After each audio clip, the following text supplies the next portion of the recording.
Hi, I'm Talya, the museum tech at Longfellow House, Washington's headquarters National Historic Site.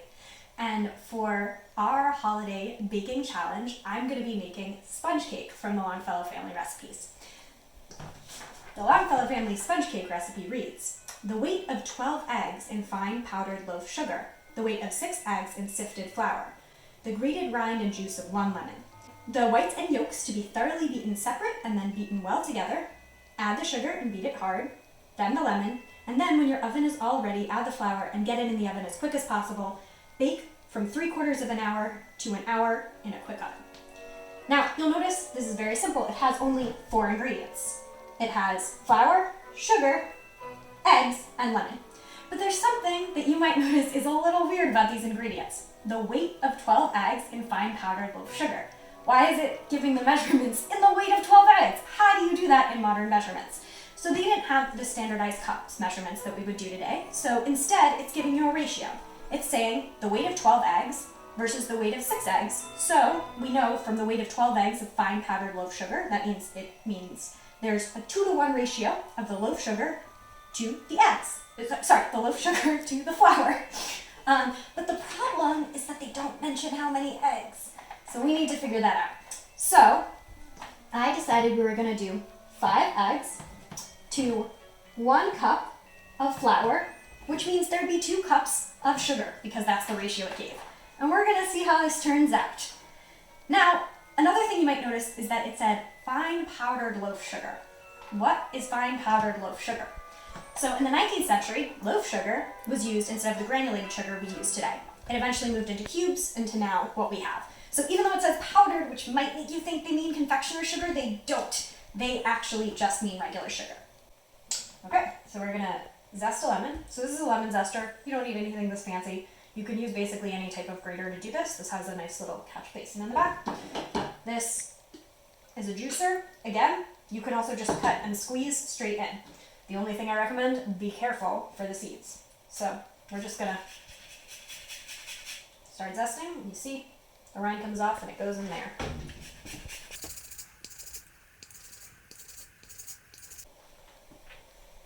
See, we got all that zest. Now we're just gonna slice in half.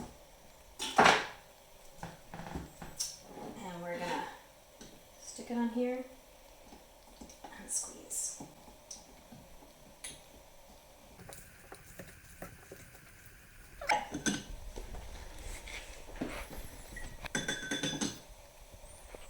So the first thing you want to do is preheat your oven. So I'm setting the oven to 400. Now, you'll notice it doesn't tell you what temperature the oven is at because they didn't have temperatures on oven. So what they would do, this says in a quick oven. So a quick oven or a fast oven was a term for a wood-burning stove which had a really hot temperature. So it would usually mean a temperature of somewhere between 400 and 425. So I'm presetting my oven to 400 so that it can heat up while I'm doing the other parts of this. Then it says the whites and yolks to be thoroughly beaten separate and then beaten well together. So that means we need to separate eggs. Now, I've never done this before, so don't make fun of me if this goes horribly wrong. So if you look in the bowl, you'll now see there's the egg white, and here we have the egg yolk. So I'm gonna dump the egg yolk now into this bowl here. Okay, now it says the whites and eggs thoroughly beaten separate and then beaten well together. Okay, so you can do this by hand with a mixer, but I'm lazy. So I'm going to use something the Longfellows definitely didn't have, an electric mixer.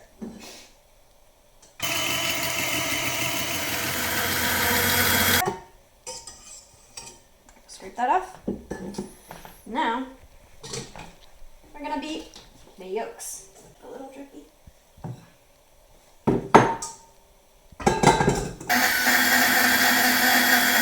Okay, we're going to add this one to this one. Now we're going to beat it together. Next, we're supposed to add the sugar and beat it hard. So Remember the 2-to-1 ratio. So 2 cups of sugar to 1 cup of flour. Get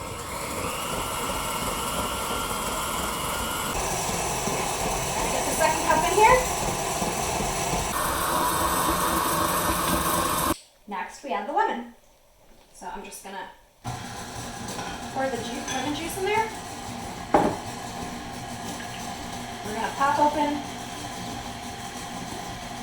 our zest and dump that in too. Our last ingredient is the flour. We're gonna dump it into a pan. Now, it doesn't say this anywhere in the recipe, but we're gonna grease the pan.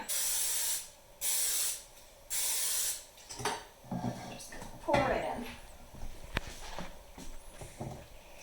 Now, gonna take it over the oven, which is now at 400.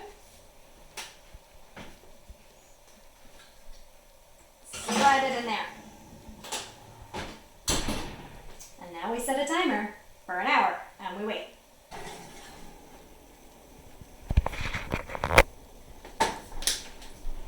It's a little burnt around the edges.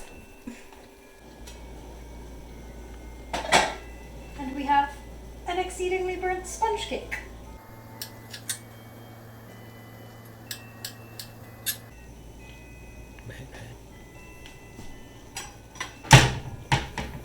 Admire the crumb. Looks okay. Looks a bit stodgy.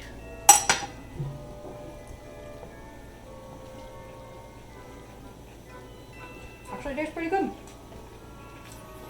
So, lesson learned. Avoid the burnt outsides. Maybe bake for slightly less time or slightly more time on a slightly lower temperature. And you've got yourself a reasonable sponge cake.